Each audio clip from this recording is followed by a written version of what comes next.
Got it. So what's this? And turn this around.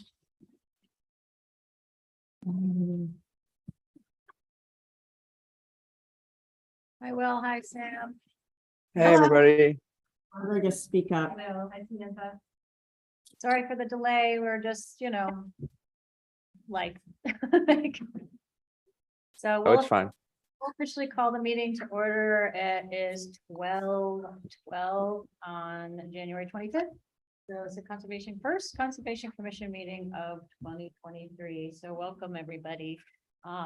The first order of business is to review and approve the minutes from, it's supposed to say 12/28/2022. That's my bad on the agenda.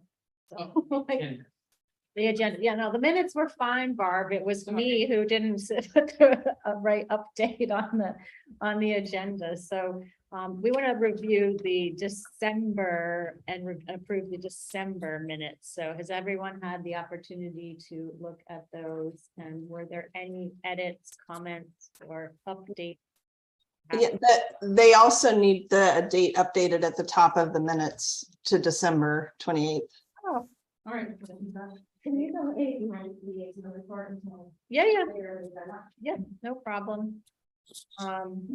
Other than wanting to not move into 2023, or the month of December, I guess.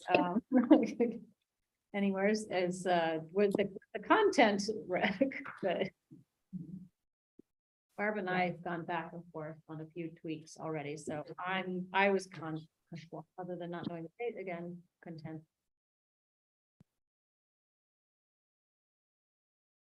Great. It all looks good to me. I can make a motion to approve the minutes with the date change. Excellent. Is there a second? Second. Pam seconds. All in favor? Aye. Excellent, unanimous. All right, so we've approved and the minutes for December 2022. So we are going to postpone the select board liaison updates until we get the opportunity to have the select person back at the table. She had to step out trying to get the tech stuff up to date. So I don't know if we want to move to the board and committee updates and talk a little bit about the peer moratorium or the Megunticook River Water Quality Panel, or if we want to jump all the way down to future projects and have some sharing of education, the signage that you guys did, and backtrack from there. I'm trying to be flexible based on the fact that we have both town people who have stepped out of the office. We don't assign. I have a kind of unimportant update, but I never really get a chance to share it at the end of the meeting. I've been trying to communicate with the schools about their sustainability committee. And I think, Rebecca, my last email with them, I think I copied you on or forwarded it to you. I hope so. I haven't been able to link up with Margot Murphy. And so I reached out to somebody else who I saw was on the committee, who I know, which is Sarah Sportino. And we were able to, she emailed me back that the school sustainability committee has been talking about having some liaison with the town, and they're enthusiastic about it. And she copied Margot on that. And so there's communication around it, but I'm just not getting a response on when the next meeting is and if I could join it. So I'm gonna try again. Yeah, put me on your next nudge. And the one benefit is that my daughter's in Miss Murphy's class. Oh yeah. Okay. Science class. So hey, whichever angle you got to use. I'll try it. Yes. Or I can ask her for my groundwater model back, which she's had for 15 years, and she might go, wait, no, I don't want it back. So she's sort of playing that. Yeah, so no, it'll be fine. Yeah. So I guess it was January 10th that I replied, and I did copy you. So, you know, Had it just, there wasn't, like you said, it was kind of the hurry up and wait game. So yeah. So that's the status there. No, we That's can- awesome though, Samantha. Thanks for making that. Trying. for sure. Well, they should be thanking you with the school buses. I know, well, it's just the one, but it's absolutely thrilling Oh, to gosh. see, and I think we'll get more. It's a matter of just the next round of EPA funding, and I'm sort of out of the loop on that now, but I always felt that if we could just get one and have everybody see how amazing it is, that more would come after. And so I feel like that we got over that hump of making that happen, and I can't wait to see what's next there. Well, I think it's great. I mean, I don't know, I'm sure if Allison's in the room, but when I briefly mentioned energy before, I know we're kind of going off tangent, but we thought school, but maybe the school liaison to somehow loop it in, can be a liaison to town, but also other areas of motor vehicles. So the next police car or the next fire truck or Right. whatever, so Right. could be really cool. Yeah, show up at a meeting. I should alert everybody the next time one of those things is on the agenda. Because we have tried to buy some electric things, and it's sometimes, one person shows up and there's opposition or concern, safety or something, and then. Yeah. and Is then- that Allison? I can't hear very well. Sorry. Allison. I have the volume all the way up. Allison, That's what I've been doing, is finding the adapter for the proper. oh, great. Oh, good. I actually, Allison, recently saw a presentation by the EcoMaine. Oh, sorry. Is that who it is? Yeah, EcoMaine's one of their EV technology people, and they were talking about a grant program they have going right now for towns and public libraries who wish to install level 2 chargers on town property. And I asked if there was any ongoing work with Camden or Rockport for that matter around that. And she didn't seem to be aware of that. And so I'm just wondering if that's something the town's considered in the harbor lot, in the public library lot, or other possibilities. But there are some really great funding opportunities from the state of Maine right now for EV charging stations. Right, yeah, they have, Jeremy has looked into that actually pretty extensively. One of the reasons that they haven't moved forward, two things. One is the grant program. Jeremy feels it really, Lincolnville's having the same problem, actually.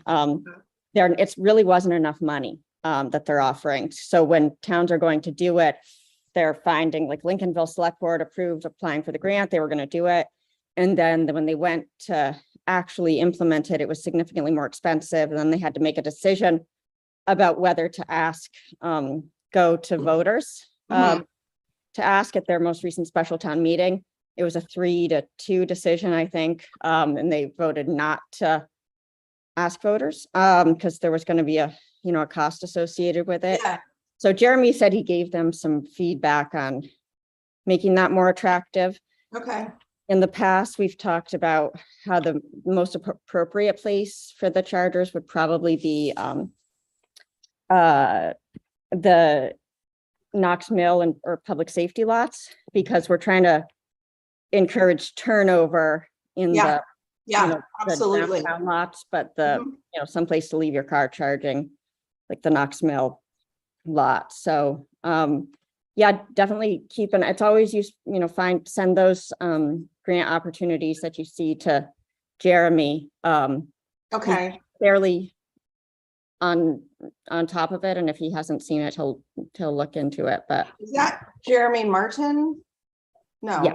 Yeah. Oh, okay. And he's the town planner. planner. Oh, okay, great. That's really great. Thanks. So hopefully in a second here, I'll have the meeting hour going. All right, so let's keep working on the COMSCOM potential and future projects discussion. We'll wait for the watershed sign so that you can pull it up on the screen and we can all see it. I will. Actually, I can make that go on the screen. That part of it's really easy right now. That's easy. I have one to bring, but I don't know if you guys get our Rex emails that you there, who's our. Oh, yeah, I don't. And she is on, Environment and natural resources. yeah. Allison, if I share my screen, I can show you guys the, Yeah, we've got it up on the TV now, so. Committee. all right, so let me just pull it up. So, share screen.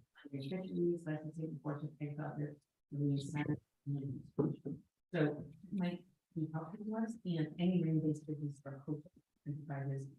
And she's also on environmental and natural resource committee, which we have a kind of higher level, not. Sure. Quality, natural resource protection, shoreline storm, community growth, and then might be really useful. Oh, yeah, that used to be Dave Miramont. Might be their own rep and she carried all these things and. No, it's good to know. I'm Yeah. actually gonna get on her. He does such a good job with those newsletters, like Great.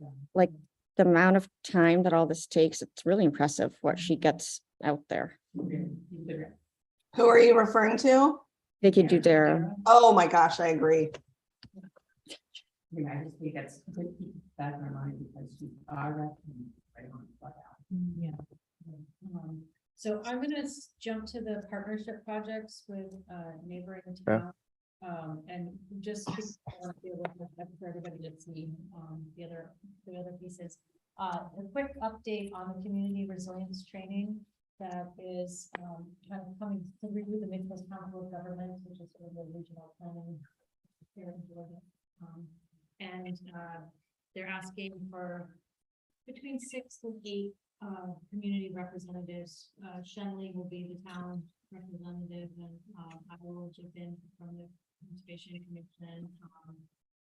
They just met earlier today to talk about the training and how it will proceed for 2023. So at this point, Shenley said that it was they're planning on March, April, and May to do some community-wide meetings, and that they're leaning at this point on more of the education and outreach of sea level rise and how to do a better job of that with towns. Emily and I, discussed a little bit about that the science is there and maybe we could find more action items for it, but they're still in that kind of figure. Following on. But so there's, that's all there is to say about this sort of program at this point. It's just kind of in the works, but it is a way for us as a town, and as a conservation mission to work with and we do some networking with other mid-coast towns. So it may prove valuable in other ways as well, even. So it's a hurry up and wait game. I'm glad As those things are. That's great. That's happening. Takes I a spoke with little somebody while at to the- get traction, I spoke with a woman at the Gulf, when I spoke at the Gulf of Maine Oh, yeah. Research Institute Unstoppable Ocean thing, and she said she was trying to pull something together, and it was one of It's those coming. things that it was like, oh, well, maybe, so, but that's great. No, they've got traction. They've got a little traction. So they had a little kind of precursor meeting today to kind of get next steps, and then they'll have one more, and then they'll kind of launch it to the broader audience. So I'll keep you posted. Hopefully I'll know more. I'll have actual dates and locations for February. So yeah, so that was part of what we've talked about as a CONSCOM is doing this collaborative work and, expanding efforts. So this should be a way for us to do that and to hopefully bring in some additional information and resources, maybe not fiscal, but resources of, outreach materials and studies and such to share with our work going forward. And there's not much to talk about in terms of street tree planting yet.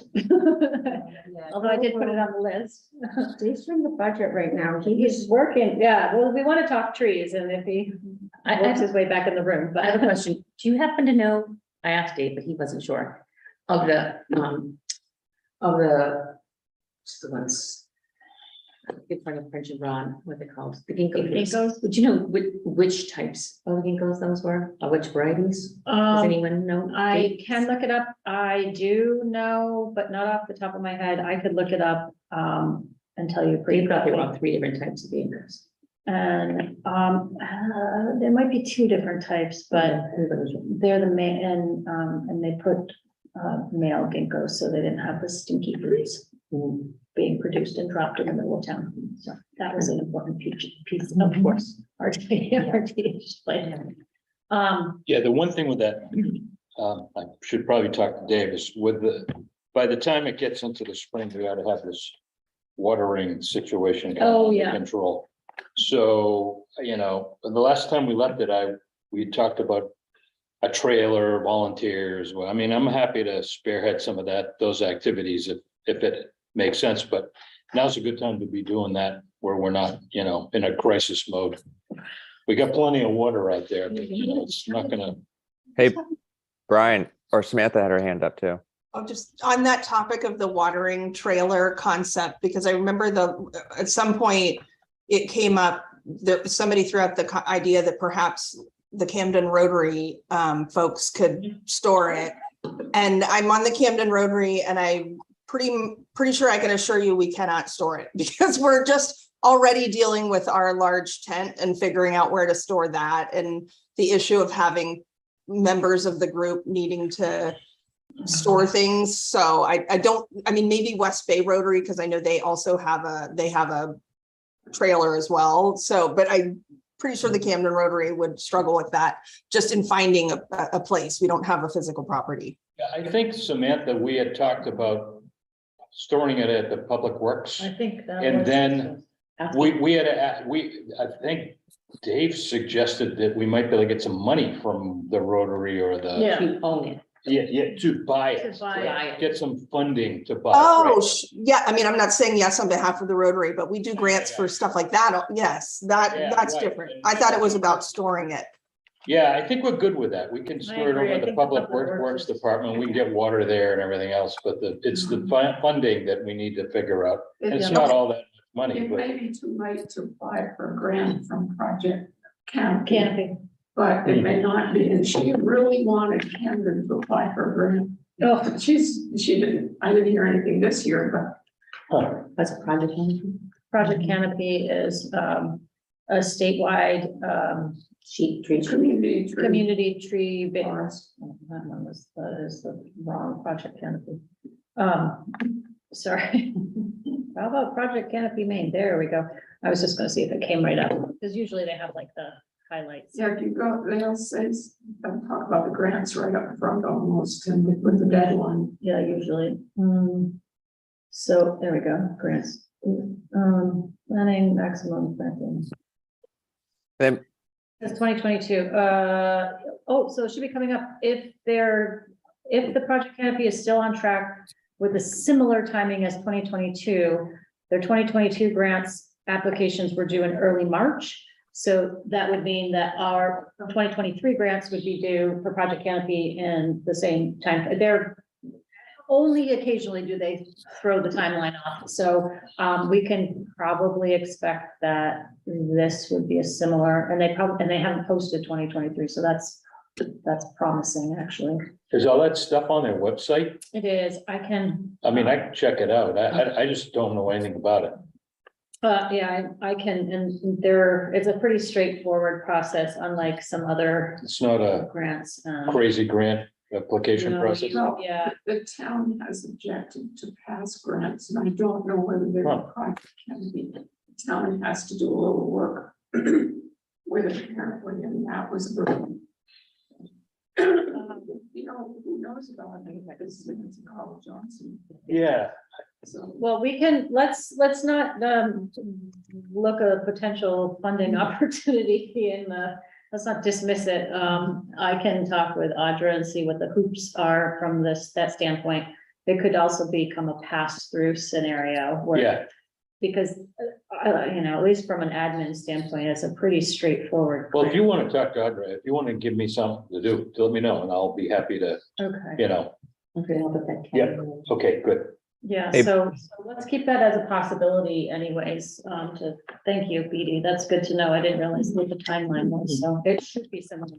Because we're only talking about, I mean, and it's money, $2,500 or something. It's not a Yeah. fortune, but Well, Brian, I think I'd like to understand what we could possibly request in this grant, or what they might be able, so I'm thinking when we think about watering, and help me if I understood this right last time or whenever we spoke about it, we're gonna have around 100 trees planted.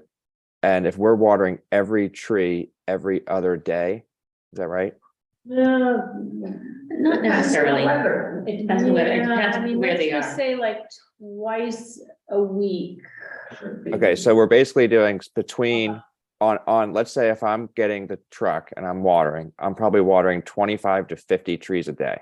If I have a base of 100 trees to work, to water for its first 2 to 3 years, I think that, to me, I would love, and I asked Dave, and I don't know if he misunderstood, but I would love to see if we could in some way receive grant funding for a person, for us to employ a person called a tree warden in training, something like that, to actually do that work. Because I think that's like a 4 to 5 hour. I think that's a significant time. I think that's a part-time job. Yeah, I really do. And so I'm wondering if the grant would include, the person and the equipment, something like that. So they have, at least from a project canopy standpoint, in terms of funding, it's a maximum of $8,000 request for planting and maintenance. Okay. That's a planting application. They also have a planning application, which is like a totally different, that's something, if we didn't have a plan about where our street trees went and we had no main, we had no mains, we would develop essentially an urban forestry plan and then, suggested planting locations and all of that. That's different. This is a planting and maintenance That grant. sounds great. I mean, it's a And seasonal so- job. It's a seasonal part-time job, so I don't know if we need how much we need. Forestry and environmental science programs throughout the state with lots of people working local, there should be somebody with actual skill set as well that would come in and really gain Yeah. from doing something like this, because they could be involved. The other thing is, in trees planted on private property, they're not necessarily going to be watered by the town. No, and we agreed with that. Yeah. There's So a we're talking level about of, publicly planted trees. Yeah, that's where I come out too. I Yeah. mean, if it's on private property, you'd think it would be a gift to do this for somebody and they could take care of the tree, right? right. Well, that's what, Leaves. that's the agreement is. Yeah, I guess if it's private, so it might not be 100% of the population of trees, right? So it's like a good amount are private. You're right. So I guess we could in some way, but I wonder if we could include the labor work of the watering in the grant request, just so that, Brian, not one of us has to be expected to water, or Dave isn't expected to water 100, trees. Because I know Right. Dave's been doing, his crew, been doing a lot of it. Or maybe it's money that we could use for, I don't know how, never having worked in a town office, like if we got grant funding and we didn't find a person, could we at least give that grant funding to someone who's doing it like as an excess to because it's not in their current job? Something Yeah. like that. Well, right in their reimbursement, their costs of labor, maintenance, mulching, supplies, Oh, materials, so great. planting, removal, tree species, you can purchase trees, you can maintain them, you can mulch. So I think that, we could put some money in for a few trees if we've got some specific places, or a little mini project that we talked about, like down by the shore or up over in the, we're up in one of the parking lots, or, some other town property, we can do a little additional planting, but it's right there that it should be covered essentially by this grant potentially. So, Can you apply for, like, is it legal or permissible? Let's say that we went through a little bit more of the math, and we said, okay, it's actually going to, for a part-time employee to do watering, it might be, 15,000. Could we apply for a second grant? Like not Project Canopy, but like if there were another grant out there to help subsidize that difference of like the 15 and the 8, can you use 2 grants for one? oh yeah, Unless the grant rules say otherwise, you can stack grants, yeah. And Okay. I noted in the chat, Camden Rotary's grant deadline is January 31st. So if we want to put in a grant with them, just maybe for the equipment, the watering equipment, right. not too late. Yeah. Simple, let's not have to put it in. But okay, January 31st. Right. That's great. That's a great idea. I mean, do the equipment for the Rotary and then do the labor for the Project Canopy. Samantha, how complicated is the grant application process? I texted over the link to it. It's a one, oh, that's not the application though. That's just information about it. And then the form. I remember it's not, I think it's involved. Is it on the website? Yes, it is. There, if you go to camdenrotary.org and click grants, it's right there. And yeah, it's a one pager. I mean, then, you know, on a second page, you write a little bit about your project. Oh, yeah, there's like a maximum of 700 and 800 words or whatever. It's not. I can take a look at it. That's pretty straightforward. Just, you know. Believe it or not, that was a productive time. I was away. Bob, you good? No, I mean, we get some good information. Oh, You're the attorney and the town manager. okay, Oh, interesting. I think you have to be a 501c3. that's what I got it. I got the, For the lottery? I mean, For grant Oh, pay okay. from the Rotary. Oh, Well, that'd be fine too, though.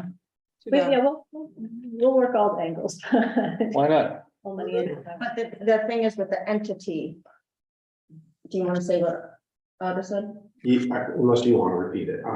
So we were talking with Audra and asking about the watering trailer. And the fire department has a watering apparatus with a recoil on it and everything is set up to do that. They're gonna give it to me. So I said, well, I'll go look at it, see if it's something we can tow with a regular vehicle, because it's all set up for it already. And but then it's the complexity of how do you give it to somebody else to use if they're volunteers. Well, the town manager has an authorization to do some kind of transfer like that. If it's under 5, if it's over, then they have to have the select board do it. That was really not certain. Well, But yeah. Well, anyway, this is what she said, and then, but I guess they said that, I'm gonna go look at it, if Yeah. it's something we can use, we'll do Yeah. that, if not, I'll buy one. And then Okay, we'll give, but the thing is, we'll give it to the garden club. okay. Well, if as long as we meet, that's just, since the garden club is already so involved in watering types of things, well, Yeah. plants really, if it were, and the town already does stuff with them, they would accept it as, because we need to give it to an incorporated organization. Okay, so it sounds like you got the ball. Yep. Okay. Yep, I don't want I just gotta check the one that we All right, have, all right. I gotta put in the budget the one we want, if that doesn't work, and then we probably need to talk with the garden club about wanting to give this to them, because they're the structure that we need to kind of be able to Yep, give this yep, to, yep. and then you guys can use it, and there's no problem. And then Got they could water flowers too, if they wanted. Yeah. Barb's, Barb's on the garden club. Well, then you both are, aren't you? No. Oh, okay, I thought you were, oh. Oh, are you? No, that's okay. No, Barb's on the garden club. So if we can communicate that Yeah, with the sure. garden club, I Okay, don't think anyone's gonna have a problem with having Yeah. water. Nope, they won't. They lost all those baskets Right, downtown this summer because they had water. well, that's what I think you guys are having a hard time finding some of the water. Because Really? probably didn't do it anymore, or they want to charge too much, or, They were spending a lot of money. yeah, so. Well, that was maybe- one thing we were discussing with you, anyway, was getting a possible project canopy grant, or there was a donation and the money was in, could we hire a part-time or seasonal person that, and think of it as like, maybe even like I think of it like an internship that, because they can pay for maintenance, labor, planting, pruning, watering, like Or, mulching. I mean, there's a grant there it's up to $8,000 from Project Canopy. That's a possibility. And then there's other stuff out there or whatever, but is it feasible then? Because then it becomes, right now, who owns this little buggy thing that this potential part-time person, is- Yeah, that we're not doing Project Canopy grants, is because they're so labor intensive. So Audra's requested that for amounts that small, really almost enough staff time that it takes to fulfill the requirements exceeds the financial benefit. It really kind of also those grants.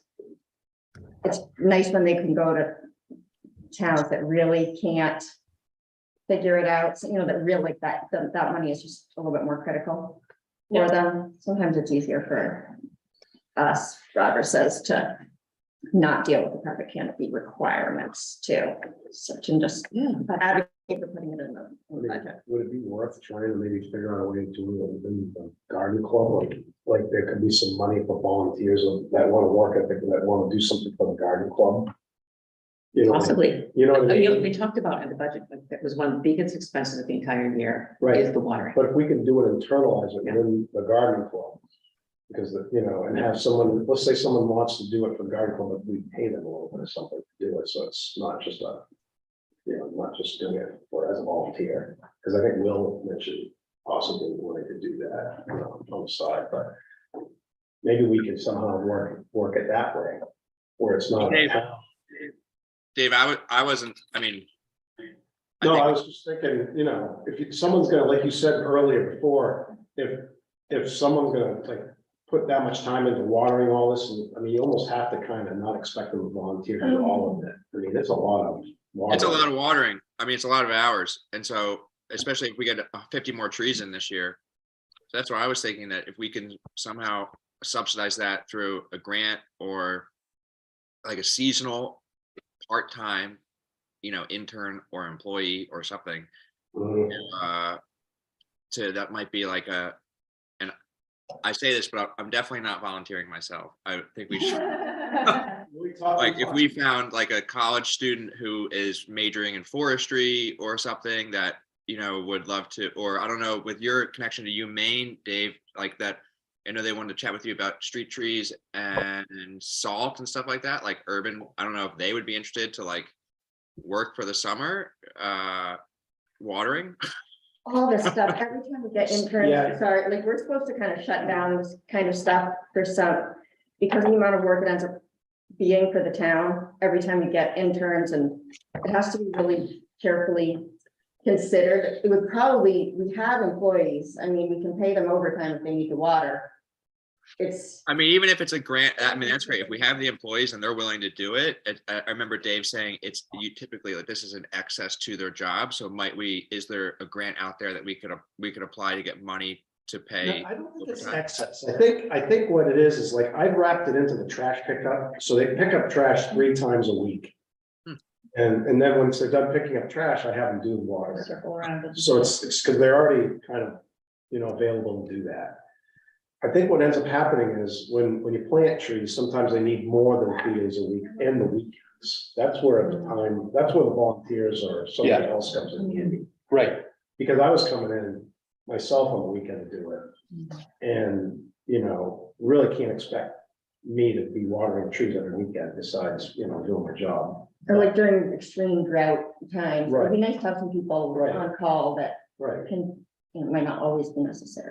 How long do those the tree watering bags, keep them watered? Could we put in a grant for more of those? Well, we can do that. I mean, that is a way of doing it. They're not that expensive. No, they're effective. They do work. And I mean, I think that's a really good idea. I still Because then we think. can rotate them to the next round of trees in a couple years, we'll always have more trees, hopefully, knock on wood, to water, and we just get, 50 or whatever, and hopefully that reduces the number of times that you have to water each week. I actually like that idea.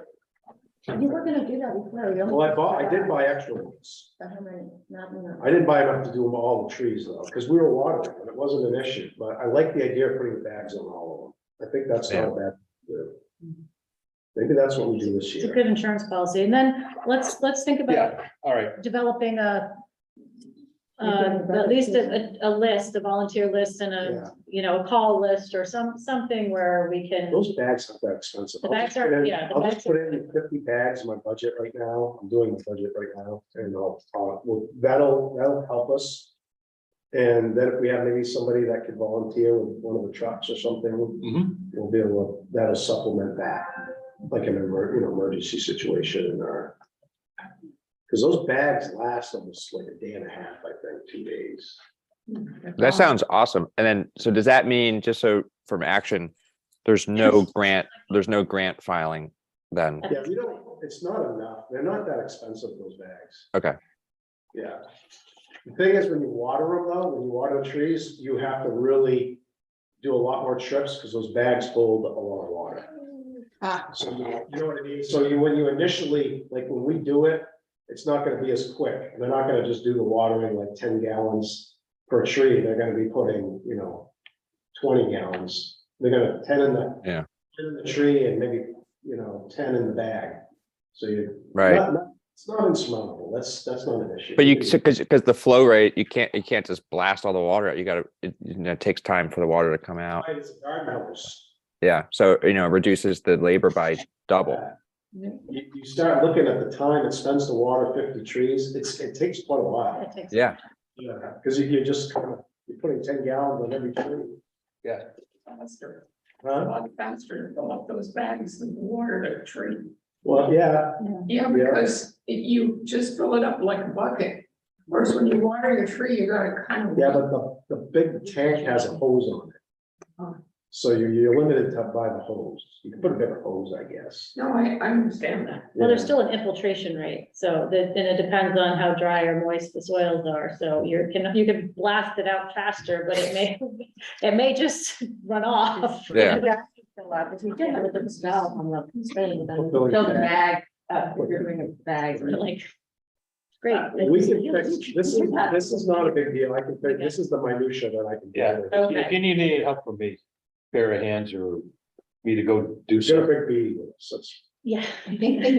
Taskmaster. So we've been focused on the potential and future projects discussion, kind of all of the pieces and parts. We're kind of working the agenda backwards since you guys are gone, just so you know. Perfect. I think this is a good time to show the sign. Sure. We might as well finish our future, we might as well finish this part of the agenda. So you want to talk about the watershed sign, or can you show it? Yeah. We'll- So I did 2 examples. I'm hoping I captured what you guys were. Can you see my screen? Okay. Yep. Okay, so I put entering, and then I put, Dave, I found a trout. I know, I'm really impressed with the animals and the fish. and- Yeah, and then a heron, and then on the other example, the eagle. let me see if I can share this. I did Shorebird on the side. I did loons, which, Oh, they, and the reason if you see a loon, you're not going to see a fish anywhere nearby. So, I took the heron and the fish out when I put the loon. So all of this can be, I don't know if we want to keep Mount Batty, I could find a different pine. I don't know how you guys feel about curious, all of it can change or can stay or whatever you think. I think it's gonna look pretty sharp. Looks awesome. It's Yeah. really about the overall visual and the sort of, I could get down to minutia about plants and all that, but you're not gonna see that No. driving sign. You wanna have something you're walking, driving It and kind of looks like a volcano, though. It's on the top of the mountain. Yeah, we might need to just smooth out the top of the mountain a little bit. Oh, that's the Mount Batty Tower, is that? Yeah, I can. So what I can do is I can remove that. It is a little more rounded. A it is little more true. glacial. Yeah. It looked like a smokestack. I wasn't sure. It looks great, though. I like it. does. Yeah, well, good So here, job. if I go here, I let me like see the if I can. trout in the cormorant. No, I think the loon should stay because the Gunnecook watershed, they're very, there's a lot of sympathy for loons. So here's I like the loon idea because I don't know if you can see my screen, but I removed the Mount Batty piece here. Yeah, I think Be that. like- That's probably better to do Yeah. that. I would still get a little bit more green to the. Yeah, we just need to make Mount Bat, the mountain shaped a little bit more like. Yeah, that, our- the mountain in the foreground or in the midground, it just needs to just have a little bit, it just looks too pointy for the eastern coastlines. Yeah, I mean, I'm not sure if I'm going to be able to edit to that level. So basically, what these are these are elements. So if I were to go over here and search, mountains, I'll get a whole bunch of. I can edit, I can do like vector editing. If you send it to me when you're done, I can. You can edit that. You can round it. Program and. Okay, great. So I'll look at. I mean, there's also there's other options, which are like what we'd want to do. So I personally would love. I don't know if I can change this, but this kind of mountain range here to me looks more like Maguntacook, and this looks more like Mount Batty. So I was hoping to bring this one forward and put this one back, but I don't know if I'm able to do that. I'm still kind of trying to do that, but Allison, I'll send it to you and It looks great. I think you're on the right track. Yeah, I I was think it gonna say. represents, like, I like that you have the, Yeah. the deciduous and the evergreen, that It's you've an got the image. water and mountains and the rockiness and the. Yeah. the You get water. tattoos I of- think the ones that wash off, let's say. Well, it's a good job. I mean, that's gonna be a sharp looking sign when we put them up. How many are we gonna put up? I think we're talking about 10. yeah, I think we did like, yeah. But we weren't sure if we were, there was parameters like, can you not put them in certain places, like, yeah. You tell me how many you want. I'm gonna put them in, and if someone has a problem I'll with print out the map. You'll have to call me and tell me I have to take it down and only it's call. The only say, and I don't know how everybody else feels about it, is I'm wondering if it's somehow the entering could be smaller than the Maguntacook watershed letter. That's a Or good at point. least equal. I think that probably the Maguntacook watershed should be the largest. Agreed, Yeah, and entering could even be like a capital E with small letters following it as opposed to. Yeah, not so bold. And Yeah. And the only other thing, as somebody who constantly talks about vegetated buffers is, I know this is a sign, but if there was a couple of little shrubs in the foreground. Yeah. Right here, shrubs. Yeah, just a few. Because that's what I protects mean, it. it's supposed to be a visual and I get, but it's like, there's a little bit of like, oh, we need just a little bit of vegetation around the water's edge. The loons are gonna get criticized. They need to be, look like loons instead of plovers, and they need to be in the water with the water level.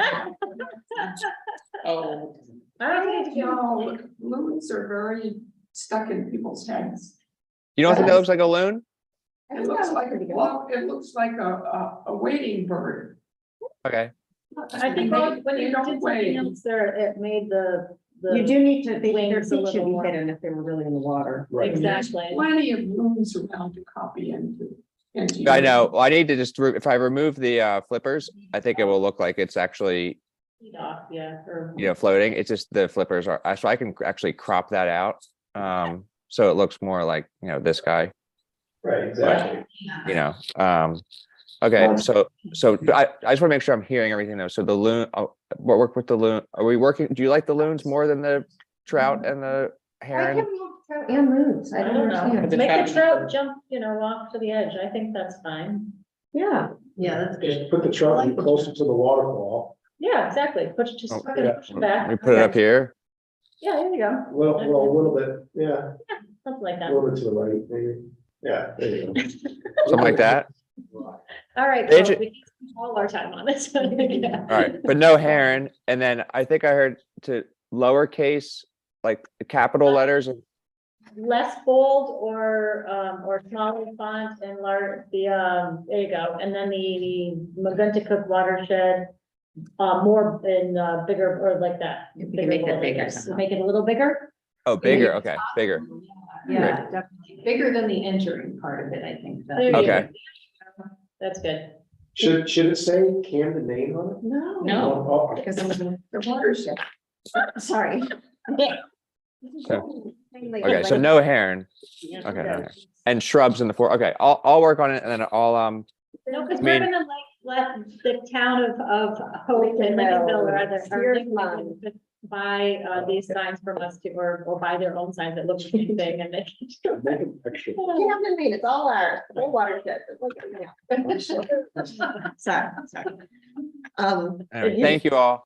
That's really helpful. And then I'll No, thank you so much, because this is exciting, like they'll be up, I would say, by a little bit of tweaking, like we could have these things done and up by spring, right? Or July, I thought, yeah, maybe before.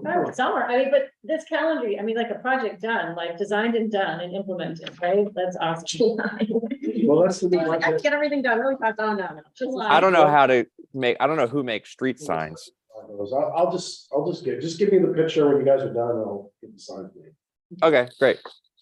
That's the spirit. We'll figure something out. It is, I don't know if this matters, but it's not called the McGonagall, it's called the McGonagall River Watershed is its formal name. Oh, okay. I would say river, if that's. I mean, that's what it's, that's the name of like, it's like Huck ID. But that's so long already. Is it I'll weird? do- we can work, I think it's right. We'll do McGuntacook River on one line and then watershed underneath of it. That's, I think it's 3 lines. I think it's 3 lines, but. Yeah. You have to It is take- long.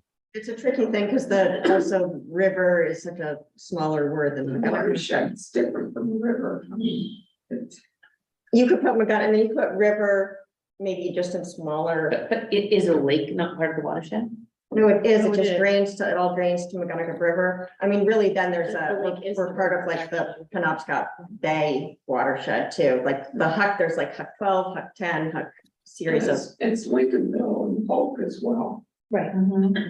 I know, but it's, they usually, they name a watershed by its drain, by where it drains to. So since it all ends up in the, which is all, I mean, it's one of the fundamental misunderstandings that the community seems to have too, like that all goes to the river. But I mean, you can get a lot of people call it the McGonagall watershed and. I'll make it 2. I'll make 2 to see what it looks like. It just, it's easy. Yeah. You guys have the locations of where you want all these to? I have written, I had to print it out. I have a couple that I'd love to Sure, look yeah, at that, because yeah. there's some that are like on John Street, there's one that's. The sooner you get all that to me, the sooner I can get it all. I'll put that strictly. John Street's on the edge of Goose River. Right, it's Oh, right, but John it's Street not- is the it's separation between the literally- Goose River watershed and the McGonagall watershed. Don't know how So to divide. ideally, we would have going one way, you'd see entering the McGonagall River watershed and then the other entering the Goose River watershed. Exactly. So you'd be like, oh, hold on, what? Yeah.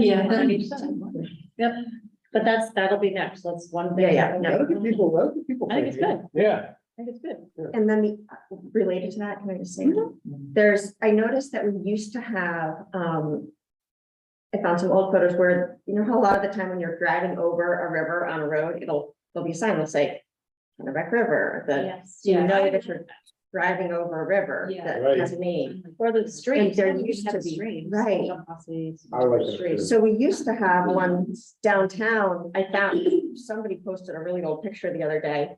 And there was one of those green signs that said McGonagall River, right downtown. It was just a, the generic marker Yeah. sign. And I was like, what happened to that? I'll send the picture. That would be out, great.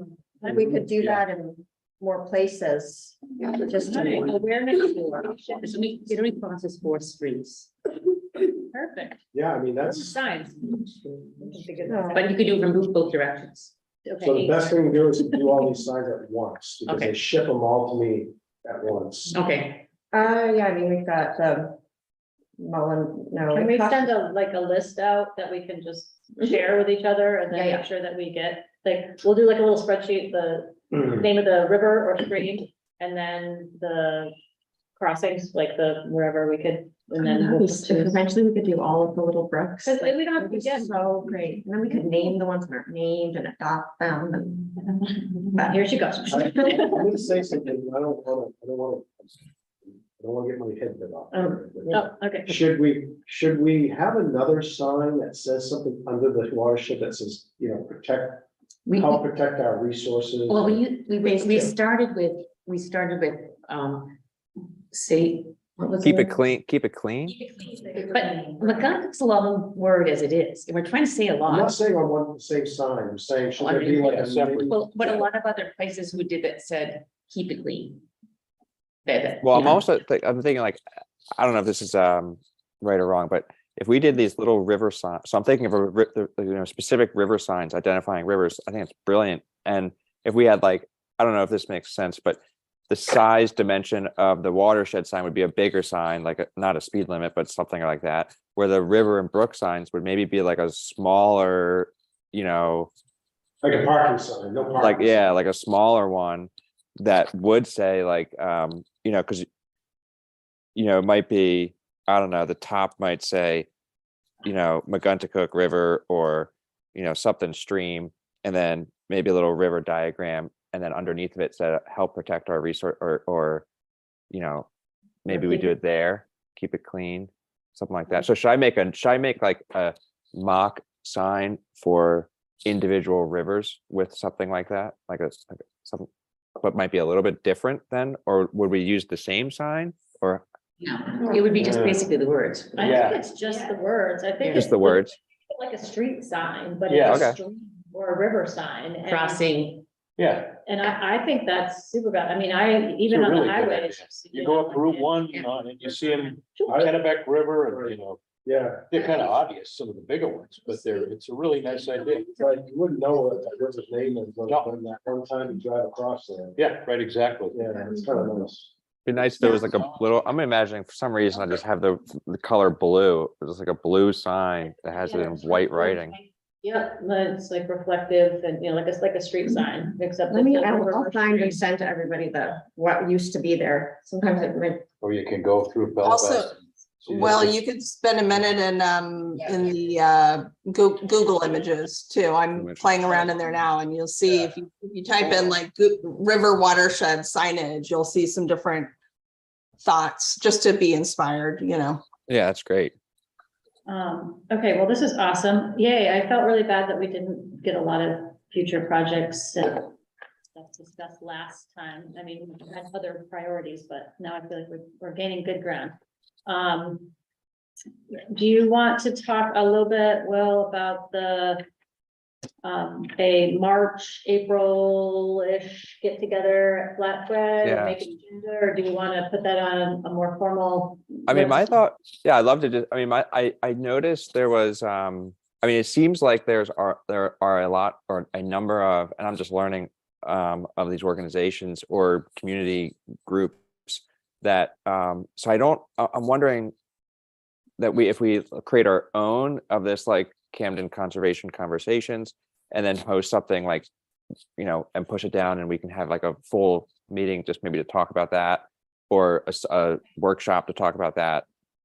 Or like, are we basically just forming a redundancy? Is there already a community group that's meeting that we could just become a part of, that we could just join?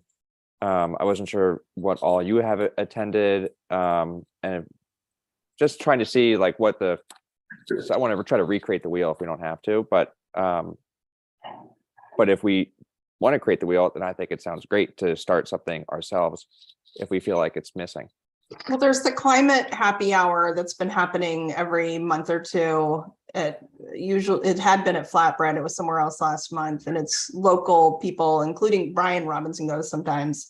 I've gone a couple of times. People who are working in the climate space locally and in the governor's office, and it's sort of social and sort of networking.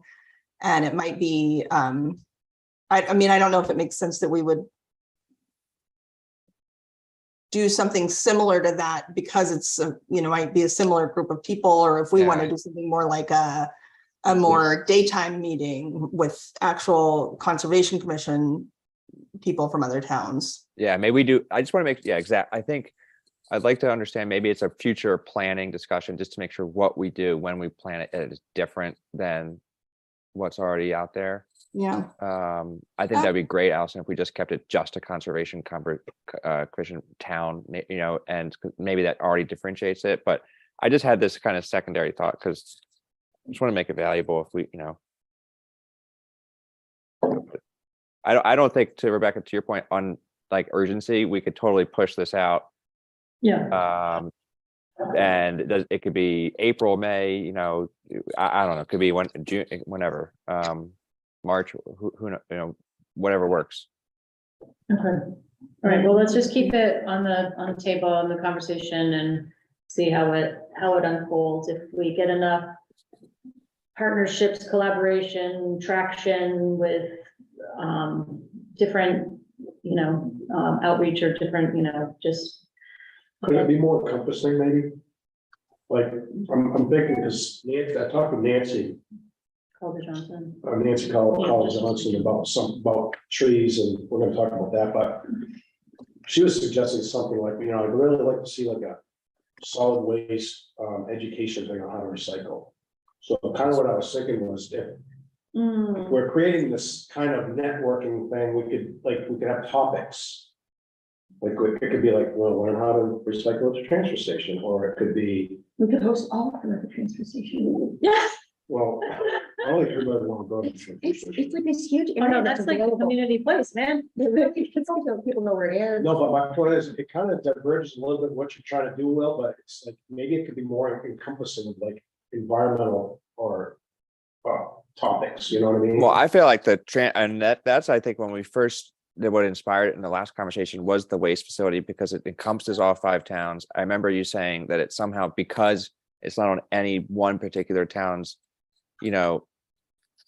responsibility, it sometimes gets overlooked. And so that's why I was like, okay, this is like the perfect topic to bring everyone together. Yeah. And We could have an agenda with like different topics, like it's gonna be, climate change, it's gonna be, and it could all be like social kind of educational kind of thing. We could have like I wonder if like climate happy hour folks, whoever organizes that, if that's something that we'd want to join and with them, if they already have this network of staff, or if is that something that we want to organize solely ourselves and would do it. I think we need to reinvent the wheel. So I think what I'm hearing is that this takes a little bit more consideration and more conversations with the different groups from the watershed, river advisory group and the climate group and the Rockland, conservation. Like, we got to figure out who's doing what a little bit better and then see if we just want to have a collective meeting of the minds and sharing of projects, or if we want to tailor some of those tandem projects or efforts or ideas into a more focused, like, conversation, training. I think it's a good idea. And then, Yeah. so let's use the next month or two to figure out who's doing what and Perfect. and then decide how to kind of share ideas from there. But we might even have fun doing it. No, we can have fun doing it. Sure. We can. We can. All right. I thought the original idea though was just to kind of get together with the Rockland Conservation Commission and our Conservation Commission and start there, and then perhaps see if there people from Lincolnville or Hope or whatever that also wanted to come in and start there, or I think We had the whole spreadsheet going that was like the people were gonna invite, and it broadened out a little bit to, right? Am I wrong about that?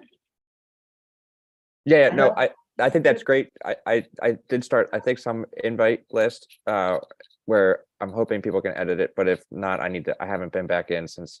So I'll Would you resend it, please? I don't. yeah, Yeah. I'll thank- resend it. And then if you can't get in, just let me know. I'll play around. Yeah, I got Somebody else's thing too. yeah, sorry. But yes, Pamela, I think that's great. And I totally how it intended. I just and I think that's why maybe but since still being somewhat newer to town, I'm learning that there's other groups meeting, and I just want to make sure that we're got it. Yeah. not that we can like have a cohesive, like a whole regional cohesive, effort. And Yeah. so Yeah, that we're And not working in especially two now. silos, doing two similar things in two silos. I think that's part of it, and, yeah, and there's a lot of crossover already. I think the concern and the conversations that have unfolded have kind of revealed that we have a lot of sort of partner type programs, and it may work that we just do a particular project or have a particular conversation with just Rockport, but largely speaking, from the themes and the basis that we're working with, we're gonna cross over with multiple towns or with multiple entities, and it's probably better to just get them all at the same table or at the same event at once. It'll be more effective. like for example, the Maguntacook River watershed documentation, the PowerPoint, I haven't listened to the video, is incredible. Like, you could tell someone put a lot of information and research and education into that. And so, like, if we were to organize a Maguntacook River, thing, there's a lot of other people outside of our committee that we'd want to include in that. And so that's because it seems like a lot's going on. But anyway, that's also kind of inspired just to make sure that we're like seeing the big forest picture too. I mean, the signs, since you guys are already put so much work into that, just even reaching out to Lincolnville especially and saying, hey, we're making these signs. Do you want to be involved and look and identifying some places in That's a good idea. Lincolnville where it would be appropriate Yeah, to before we order. put them?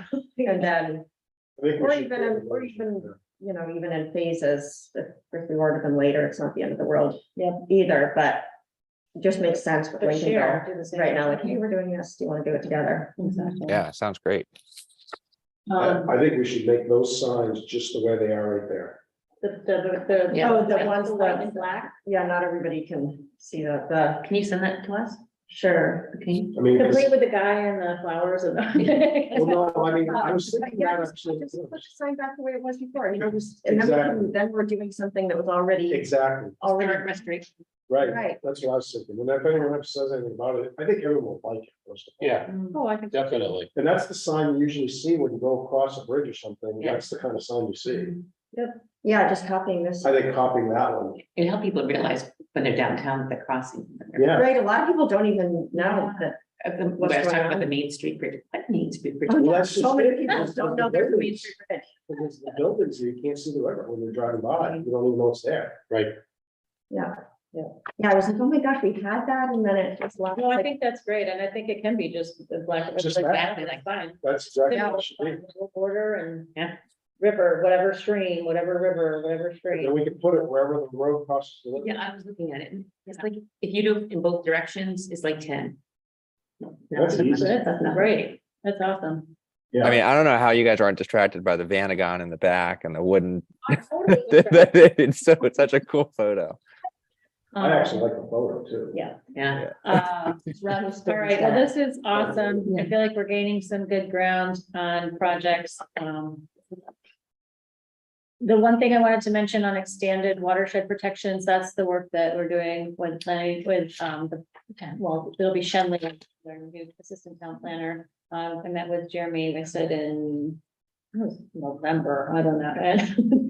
And, so we've looked at maps and we discussed the reality of doing new zoning or additional zoning versus adding performance standards to the existing zoning, and that seemed the latter, adding performance standards that will enhance and improve watershed protections is essentially an easier route.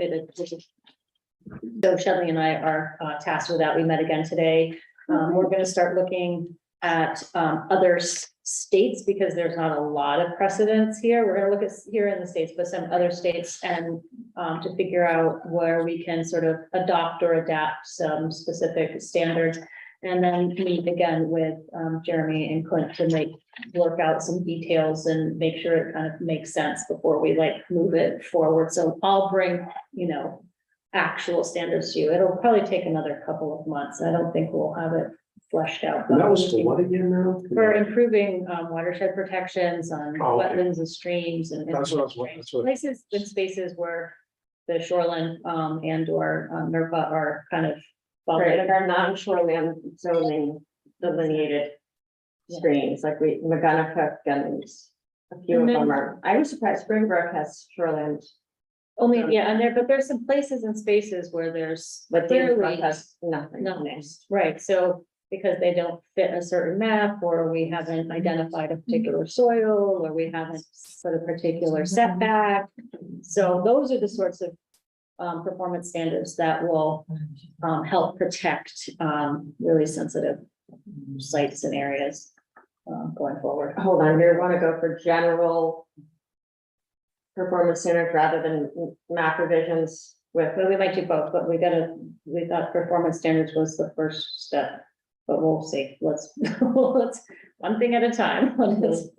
So one thing at a time. So anyway, so we're making some slow but sure progress. I was wondering, what would be the process if we last meeting, we talked about how a lot of the fines for people who delimb trees or kill trees or poison trees and different things like that in the watershed are, artificially low, and what would be the process for changing that?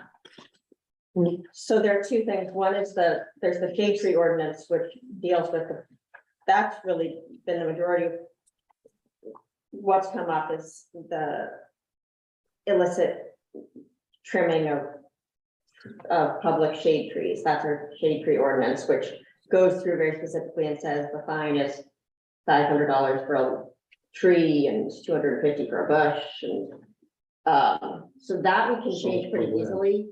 Like, I mean, and by easily, I mean make ordinance changes and send that to voters with select board approval first, and public hearings and all that. Then there's the stuff about the shoreland zone is just, it's not about cutting down public trees, it's trees on, clearly private property, but within a certain distance from a protected, the shoreland zone is delineated on the zoning map, so it's, 100 feet from a lake, 75 feet from a river or stream. That is more like, there are minimum standards for the state shoreland zoning ordinance, and that's essentially what we have is like the minimum model kind of ordinance from years ago. We can put things that are stricter in That's there. How do we do that? By that's that would be like a thing that Rebecca could also talk to Shelley and Jeremy about.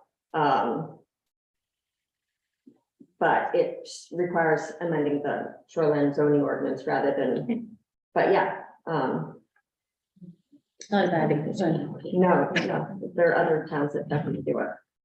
Hedstrom's land on the river, which got cleared so that he could put in, he got permission from the state, and Jeremy protested, but it didn't work. And it's all done now, but there's been no shrubbery put back, and I don't think he's gonna do it unless somebody says something he wants. But it's a river, it's just, flat to the river, and then there's some trees, which is nice, but there should be a border. So it's stuff like that, there's stuff like that, yeah, they're one of the things. First, just a note on Tom, I actually found that Tom really cares about a lot of these same issues, and you might just personally just chat with him, and he's really environmentally minded. Like one time he saw me putting on bug spray, and he was like, "Ooh, I think I'd rather have the ticks than have the chemicals and stuff." So he's very aligned with a lot of those things. So you might have more success than you might imagine. But yes, he really felt like he needed to do that because it's flooding and all these reasons, and maybe just one spot isn't a big deal, but if all of a sudden everybody on the river did that, shoreline armoring, we don't have any way to stop people from doing that right now, because basically if you can say it's for erosion control, then the DEP does the permit by rule and just says, okay, you're doing erosion control. Oh, and you need to do a little bit of vegetation removal for your erosion control project. It's like ends up checking enough boxes that I think you're right, that especially we have rules about not letting people cut trees down in the shoreline zone, but we have no rules about putting them back when they die of natural causes, or it's so slowly, And the tree warden's jurisdiction is limited to the right of way. Right, so the code enforcement. Right, It's different from, right, that's what I'm saying. I have no authority other than in the right of no, way. it's just, we should be expected to put that back after there's some construction, like change of a. And this may be happening in the new development of. Oh, yeah,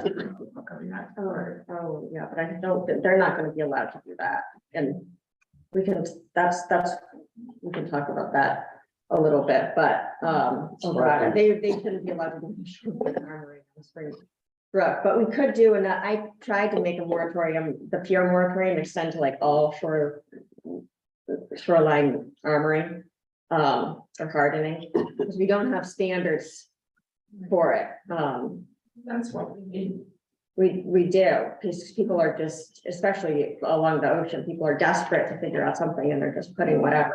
It's aesthetically displeasing and all kinds of things, but finding just I think if we dedicate ourselves to finding model ordinances that are working well in other places. Right. That's what we need, because we all have ideas, but being able to say, this is what they're doing here. And So things like the Natural Resource Protection Act. How's that? Doesn't that, It's a minimum set of It's so standards. minimum. and then It's a there's the minimum. Army Corps of Engineering Visual Impact Measurement System, right? Is that, what's that? Again, it's a. It's like, has to be so bad to Yeah, violate those So things that's like worst And case. it's important that they're there. Yeah, They're yeah, not yeah. diminishing the role that they play. They've actually protected Oh, yeah. millions and millions and millions and millions Yeah. of the shoreline and will continue to do so, because if those weren't in place, Yeah. then It'd be a free for all. it would be a disaster. Yeah. It's what we're trying to do with the conscom and with planning, in conjunction with, planning board and code and the like, is to do better. And to do what maybe should be done as opposed to what just, The It's- minimum. yeah, like what's best practice as opposed to what is bare minimum practice. And it looks different. That's why we've talked about kind of third-party reviews for certain sites, or that's why we talked about, X amount of vegetation removed, X amount needs to be replaced, or, and it's those pieces of the Natural Resource Protection Act, or shoreline, that don't cover all of those bases at all or as well as they should. And we're dealing with a lot of different soil conditions, a lot of different terrain, toe of slope, all of those things Mhm. really play in to longevity and amount of erosion and potential pollutants, et cetera. So that's where putting in this and that. That's where those performance standards, amending the map, or, all of these things that we're trying to layer it, in. First, we got to find a good set of standards, then can we add it with a map, or does it need to necessarily, can it be swept right in, like we want to make sure that we're doing better than the minimum, so that. Ellsworth was the first town that I heard about really trying to think about watershed, all this water coming down, what are we gonna do? I don't know whether we might be ahead of the game on anything, but there may be towns that are. What town was that, Beatty? Space. Yeah, so I'm gonna look towards southern New England, Massachusetts. and Massachusetts. Even though when you drive through Massachusetts, it doesn't seem like that sometimes, but. Could I ask some rudimentary questions just on the building process? Are you guys there? Yes, sorry, for some reason, the owl just. We can hear you, keep going, and we can see Oh, you. okay. I was just going to ask some questions. So I, having not been through like a major construction project in town, I just thought to ask, like, let's say some of these like projects that are near shoreland, I guess would be like a house or even landscaping. Let's say obviously you get a permit for a house. Is there, do we require a permit if you're just doing like a landscape project, like a retaining wall? Would we require a permit? Well, usually not. That's a definite. To not. The amount of like cubic yards of material being brought in, or that's a real. Sometimes you just have a schedule meeting, Jeremy, to ask like all these types of questions. Yeah. What else you want to do this, and get very, clear answers. Yeah. I'd like to understand like our code like our building permit process. Cause like let's say, I'm thinking if you wanted to retain your property on the shoreland so that it's level or whatever, and you retain in the shoreland zone, I would think you might need a permit. So we review it. Okay, great. You go, who's the code enforcement officer? Okay, I'm this code enforcement is saying, okay, well, your shoreline, so within 75 feet, you, or whatever it is, you can't cut down any tree, or, 50 feet past that, you can thin dead wood, I know, That's in place. Yeah, I know that's in place, but I'm just wondering, like, what signals that review? Is it only a new building, or is it also because if you think about it, if you're not building a new house, you have an existing house, and I want to do a retaining wall, or I am armoring the shoreland, does that code enforcement officer have an opportunity to enforce, truly enforce? I'll talk to Jeremy, but I'm just. The answer is yes, and that's what the Army Corps and shoreline zoning and NERPA and all of those sorts of things, what you're describing, those would all require a permit and review. Anything within that zone. But it's just not all that, it's not, Yes, but it's not as stringent as you might expect. Oh, no, that's for sure. Right. It's definitely not as strict. Yeah, these are minimum standards and require minimum checks and balances, and review, so. At least it's getting to, like, at least our process is such that it's getting, like, we should know if a project's happening. Like, we don't need to be like patrolling around, right? Because they should have. Yeah, no. No, it's actually really great when you're patrolling around to say, oh, wow, it looks like they're doing something. It never hurts to call the code enforcement office and say, do they have a permit? Or you might not be the most popular person in town, but I mean, obviously some people don't know. But this would really be something that would be a great thing to have a separate workshop on, so we can ask all these questions and give some examples and get some clear answers, because we could talk for hours and hours about the different things, but mostly it's like, if you don't have an endangered species right there, it's not going to trigger like additional, it's only going to be the minimum. Interesting. All right, so we gotta keep this rolling because we're tightening our time here. So we're going backwards. Is there anything, Dave, that you want to add to the stormwater efforts, or anybody else, and the tree survey and planting and thinking, kind of wrapping up or looking ahead that we haven't talked about? No, I mean, I haven't really talked to anybody about this, but I usually give a presentation during the budget. Mhm. And I don't know if somebody wants to maybe like be there when we do that, and maybe talk about maybe those things. I mean, that's just an idea I had. I think it depends Yeah, on whether the budget committee is like, yeah, maybe that's something. how they. Yeah. This is an idea I was thinking. No? Yeah, well. Oh, that's right.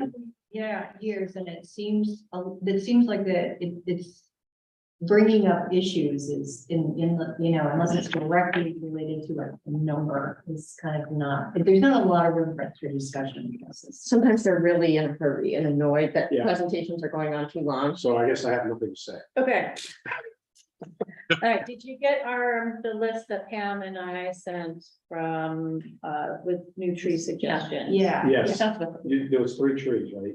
No, Well, I think there was no one large trees or medium trees. You had your ironwood, you had, Three new trees, you mean?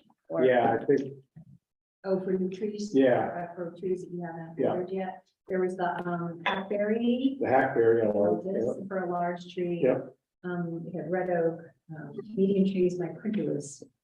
There was the black Manissa. That was the So black that one, is a great tree, yeah. is that a, Beautiful. is it a big, that's a It's big, big tree. yeah, it's a big tree, right? Great ovoid, beautiful, fruit and, well, the flowers are okay, but the fruit and the fall color are All stunning. color, amazing, and just a beautiful shape.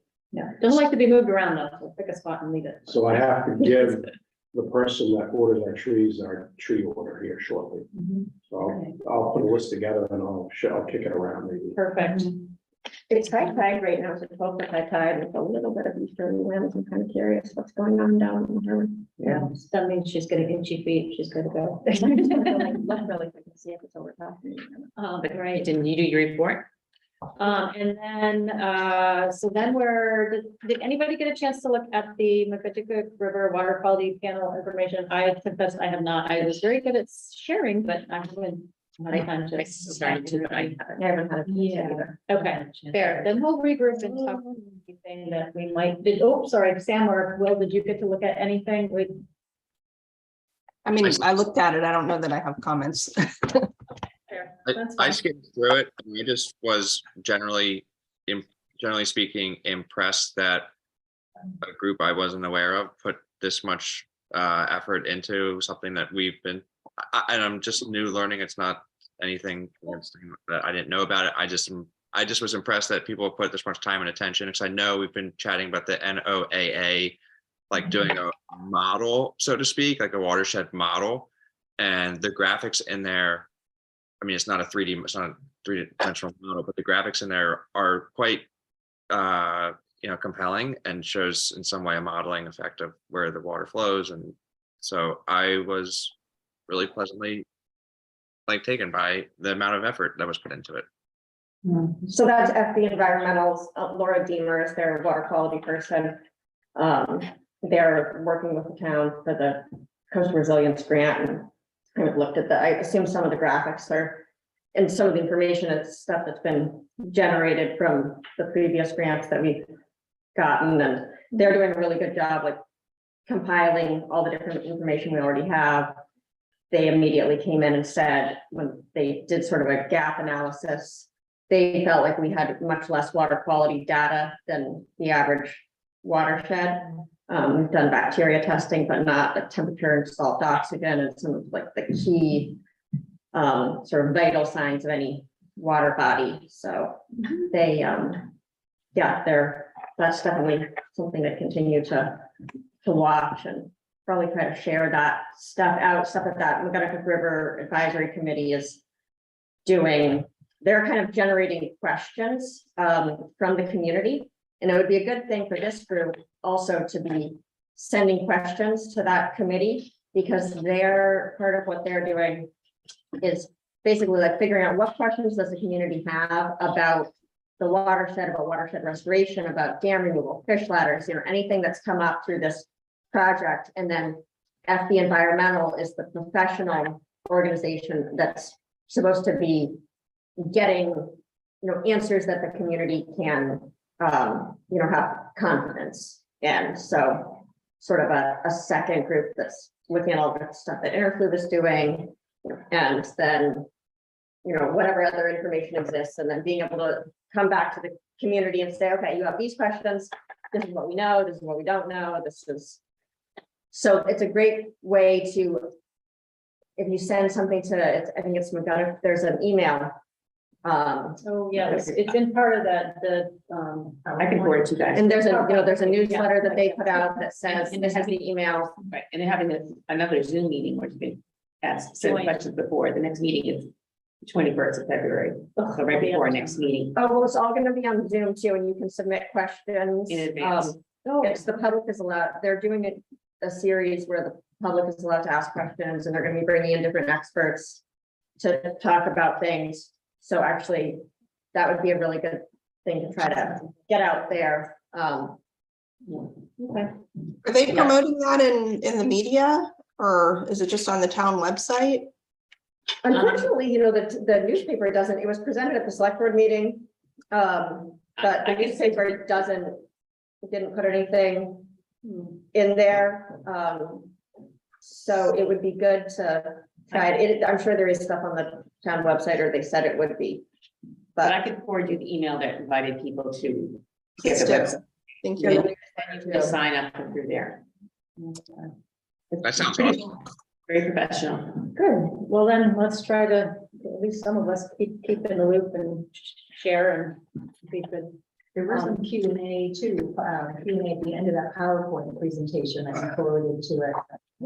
People have asked questions that were, one of them were really good questions. Awesome. And all their meetings are on the town website under McGonagall River Advisory Committee. It's all been. Well, it's certainly something we'll want to kind of keep our Yeah, eye definitely. on And forward to people. Exactly. Yeah, make sure that we're cross pollinating that information and helping out where we can when as it makes sense. So the last thing, going backwards on our agenda, well, not the very last, but the last thing in this department is the peer moratorium update. I think you guys are all aware that it went through as the draft was. They did the one thing that, at least from the Conservation Commission standpoint, that did make an impact was the adjustability to any adaptations or updates, you know, to existing, and then any future piers that are built that that they've been done in a manner that adjusts for sea level rise. Otherwise, the sort of the net of it was the majority, I wouldn't say everybody on the harbor committee, but the majority ruled was we will answer the questions exactly as asked, and we will do so in a legal manner. And that's pretty much how that rode. So I have a thought here. So it seems like maybe it's just a question and a thought at the same time. It seems like, you know, the harbor committee has made their decision and how they'd like to respond based on what the select board recommended. And the select board still, have they made their determination if they're going to take this to voters, or is that something that we can write the select board from the Conservation Commission suggesting that we do take that? Can we as a Conservation Commission still voice you know, our position? Position, there you go. Yeah. Absolutely, and I think sometimes what happens is the committee format ends up leading to people being like, oh, I don't know if we're allowed to do this or allowed to do that. Anytime, you know, anybody can send their comments to the select board on any topic. So the any select board hasn't made that. Has the select board made the decision on what they'd like to do? No, so there's still, I just got an update from Jeremy on this too. It's looking very unlikely that we would be able to have ordinance language ready. So even if, say, the harbor committee's recommendations, just as they are, go to the select board, or you know, the planning board hasn't had a chance to review any of that yet. The harbor committee's recommendations are just that, they're, you know, the recommendations. They also say in there that that we should look at what other towns are doing, and so and it's not ordinance language that they've provided either. So, and Jeremy was saying that it's, in order to get something out to voters in June, you really have to have it ready to go by by March. So being able to have ordinance language finalized, have it reviewed by the planning board and the select board before that, even if there was zero really, you know, opposition, is really stretching it. So he said we're probably going to have to extend the moratorium. To answer the other part of your question, there's, you know, sometimes I don't know exactly what question the harbor committee felt they were answering. I was told by somebody or Sophie mentioned that she didn't feel like the harbor committee had been asked to weigh in on whether there should be more piers allowed or not. It was how to make piers more resilient. And so and that's what sometimes happens is when a committee looks at something and then people say, well, why do you do this? They often say, oh, well, we didn't know that it was this, you know, this other thing was an option. I haven't watched those meetings, but there's nothing to prevent, if the Conservation Commission as a group wants to share an opinion with the select board, you absolutely can and should do that. You can say, we've been reviewing the harbor, you know, we gave these recommendations to the harbor committee. If you feel like something wasn't conveyed strongly enough, or that something was left, yes, you can absolutely write a letter saying, you know, you think that we should go back to the initial recommendations of giving voters the opportunity to vote on whether or not they want more piers. And then if people say they want more piers, then we could look at implementing the harbor committee's recommendations. But if people say they don't want more piers, then it's, you know, then it's easy. So, and if you guys want to create a letter. I think that would be valuable. I think that'd be great. It, Maybe and, let's do that. and it seems like there's no like urgency because there's going to be an extension. I think there is some, urgency that it's better to, like, it would be, you could send it to the select board and the planning board or to ask, however, there are any number of things that are affected. You can send it to whoever you want. Yeah. And then we just have to make sure that when we do if it's done as a conservation commission letter, that it is at least if not a unanimous, which would be ideal, but certainly majority rules sort of like that we agree as a committee on that. And then should anything be disagreed upon or not be added into a collective letter, that everybody here as town people, as individuals and residents, has a right to put forth a letter of concern, express, with anything else that's expressed. I'm just making sure that that's clear. Would the idea, Rebecca, be that we could use the memo that had already been pulled together that's so thorough? Formalized, I think, is probably. Yeah.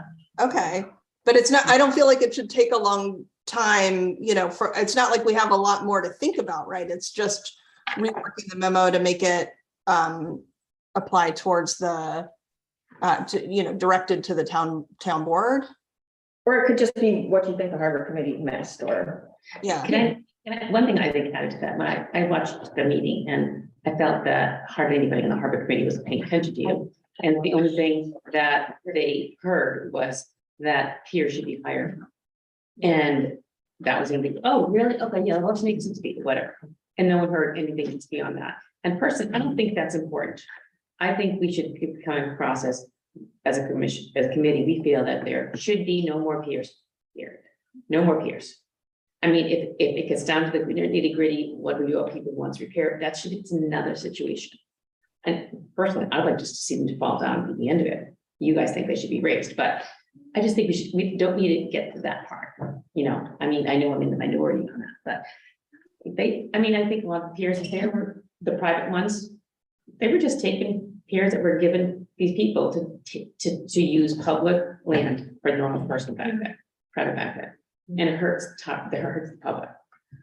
So that's my feeling on it. No, I mean, sorry, go ahead. Oh, I was just gonna say that sort of the ordinance as it stands with a pier every 300 feet, it lands on these different properties and it seems really arbitrary. Maybe there was some reasoning behind that in terms of, There should be no more. yeah, I mean, it just It seems. should all come down. So Everything needs Barb, to I mean, fundamentally, I agree with you from a values standpoint. I feel like but obviously that's something I think the idea is that we were suggesting the town should have the opportunity to vote on whether people agree with that, which I imagine quite a few might. But I think the other recommendations we put in there, none of those, I didn't feel good about any of the recommendations. They were just a way to address, if you're going to let there be the possibility of more piers, here's what you should do. And so it's sort of because it's possible we won't have a scenario where no more piers are allowed, even if would be our first preference. So we want to have some protections if there would be. So I don't know if there's a way to present it as preferably this, but if not, then these. I think we should come up and say, no more private piers, none. Or a 20-year moratorium on any real building of private piers, and leave this other part about raising existing piers out of it for now. That's my suggestion. How long does Jeremy think that the extension would be? Like, or do we even know that? I think it was another 120 days, and I think that my understanding is that would probably, it was kind of like the 3-strike rule. We got the moratorium, then we got an extension, and then it's sort of gone. I don't think we'd get another. It feels like there's some. I don't know if there's actual timing on it, but I feel like there's or at least some kind of general collective agreement of like we need to come to some sort of resolution, like either put it to a vote or. Should someone ask that question? But like. Wouldn't that be good information to know? But how many times we can do that? Yeah, 'Cause that I might- have to see him. I'll just ask him. I have to see him afterwards, so after the meeting. So I'll just ask him when I go. That see him. might change how you approach things, you know what I mean? Yeah, but because, you know, well, you know, from a values standpoint, I, you know, I can understand where you're coming from, Barb, and many others, and like, you know, this is like the greater good and for inner harbor and then however many outer harbor, though no one seems to think that that's ever gonna happen, which I can tell you, having lived in southern New England, Brian, you can attest. When there's plenty of money and plenty of pressure, stuff happens where you said it never would happen, right? That's just an inevitability. That's what happens. Like, so, so saying, oh, it's so unlikely it'll never happen on the outer is kind of naive. It's sort of, so I think that we're kind of in a spot where we have to acknowledge that unless we actually vote no more in the outer and the coastal harbor, that we have to then, you know, then acknowledge that if there is, what and how do we address it? But one we take them as two separate things, is what I'm saying. So if we can get language written for a town vote, do you agree that there should be any more private piers built, yes or no? I don't say that in legalese. Yeah. And then if people say yes or whatever, or something else comes up about repairing existing piers, that's a separate topic. I just think they're two separate things. But well, if people think we should have a rule on how to repair existing bridges, then we say, oh, well, we recommend that they grow up, whatever. But I just don't think that the same thing. I watched the body language of that meeting when you were talking. You couldn't see you, but everyone's just kind of like, oh, hi, oh, okay. They weren't listening to anything else, really. I mean, that's what it looked like. That's what everyone's body language looked like. And I was just like, The problem, I see a problem though, and that is that you can't, I mean, we could take a position to say, because we don't like the way they look, or we don't like, you know, they're not, you know, whatever. But there needs to be some evidence-based, and not empirical, assumptions in education as to, so here's the basis for why the reasons we don't like pears, right? And I think the problem is, you know, I don't like them either, but I have kind of a scientific background, and I'm not saying that makes me any smarter or anything else. It's just like, what's your evidence to support your position, right? And I think that's why I brought up that business of that this, you know, the Army Corps of Engineers Visual Impact Assessment Matrix. What the hell is that? And I mean, apparently that's not much, but if you look at the harbor, if you look at what they wrote, it's in there as a way of assessing the visual impact of things and the aesthetics. So I mean, if we're going to do that, I think we really need to have some teeth in to support why we believe that's the case, right? Otherwise, you can open yourself up to all kinds of mumbo jumbo, and it could be problematic, right? What Dave sent in that Brunswick harbor management plan, I thought was awesome. Obviously, we need to hire a third-party consultant to, you know, do that, but it gets into density, it gets into, you know, it gets into a lot of information that. I read that too, and I agree with what you're saying, Will, and I think, so we have to put some serious work into it to support our position.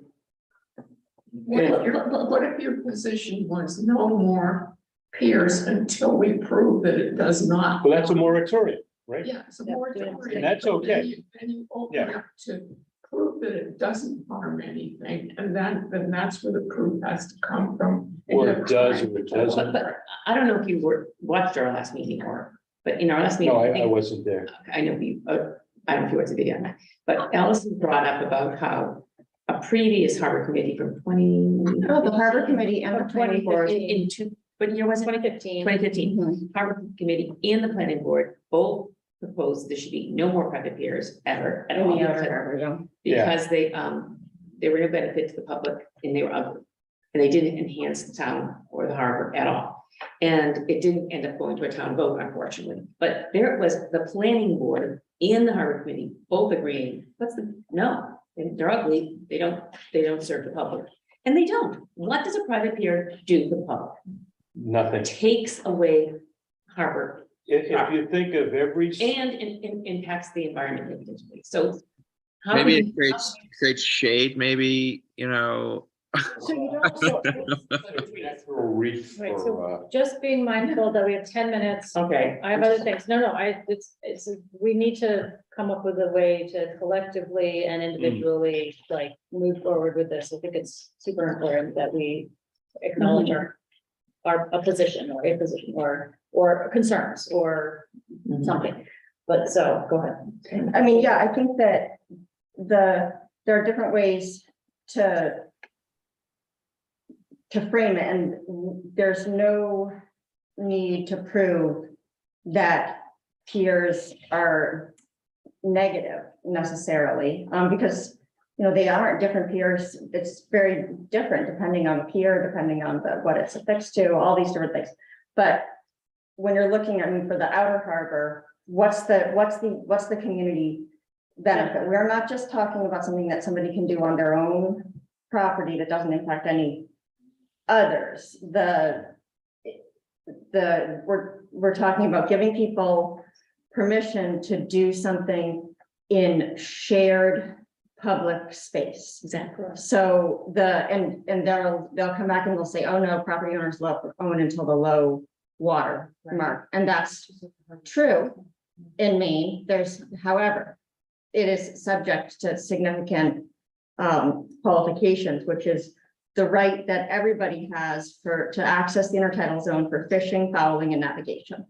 And so you have the impact on shellfish harvesting. And now they'll say that shellfish harvesting isn't allowed in Camden Harbor right now because it's too polluted.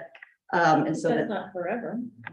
that's right. So are we gonna say that we don't have to consider the impact on the shellfish fishery because we've already polluted it so much that you can't eat them anyway? No, of course, I mean, we should be striving for a future when our wastewater treatment plant does not permanently shut down the ability to harvest shellfish. So there's, and you know, the definition of fishing too is, you know, when somebody is, every time that's been tried in court, it's very difficult to prove that somebody isn't fishing.